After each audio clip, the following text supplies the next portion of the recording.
আসসালামু আলাইকুম। আজকে কথা বলবো বাংলাদেশের যে বর্তমান শিক্ষা ব্যবস্থা, এই শিক্ষা ব্যবস্থা নিয়ে। আপনারা জানেন যে বর্তমানে শিক্ষা ব্যবস্থাটা ধ্বংস করে দিছে। যে এই যে বিগত যে সরকার ছিল, আওয়ামী লীগ সরকারের যে মন্ত্রীরা ছিল, এরাই শিক্ষা ব্যবস্থাটা পুরোপুরি ধ্বংস করে দিয়েছিল। তাই আমরা চাই যে আগের যে পূর্বের কারিকুলাম ছিল সেই কারিকুলাম আসুক। আপনারা জানেন যে ধর্ম বই, যে ইসলামের যে ধর্ম বই, সেই ধর্ম বইয়ের ভিতরে বিভিন্ন কাহিনী, বিভিন্ন ছবি ঢুকাই দিছে। মানে টোটাল কথা হলো যে শিক্ষা ব্যবস্থাটা টোটাল ধ্বংস করে দিছে। তাই আমরা যতটুকু জানি যে শিক্ষার্থী সহ যারা অভিভাবক আছে, পাশাপাশি যারা শিক্ষক আছে, সবাই এটা পরিবর্তন চাইছে। কিন্তু বিগত সরকার আমলে থাকতে কেউ ঠিকমতো কথা বলতে পারে নাই, কেউ প্রতিবাদ করতে পারে নাই, কেউ ঠিকমতো মুখ খুলে অথবা স্বাধীন মতো কথা বলতে পারে নাই।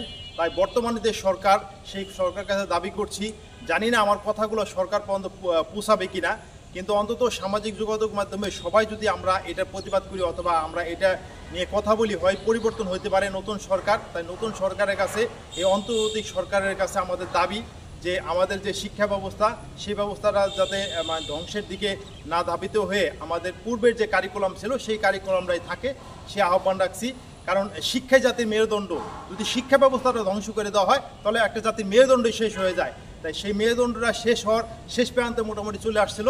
যাই হোক, আমরা যে কোনো একটা এখন নতুন অন্তর্বর্তী সরকার আসছে, এই সরকারের কাছে আমরা দাবি করছি যে শিক্ষা ব্যবস্থাটা অন্তত রানিং থাক এবং এই শিক্ষার ক্ষেত্রে একজন লোককে দায়িত্ব দেওয়া হোক, যে লোকটি শিক্ষাকে এগিয়ে নিয়ে যাবে এবং এই শিক্ষার্থীদের যে মনোভাব এবং অন্যান্য বিশিষ্টজনের সাথে কথা বলে সে পূর্বের কারিকুলামের সাথে নতুন কিছু যদি যুক্ত করে ভালো কিছু করতে পারে, সেই দাবি জানাচ্ছি।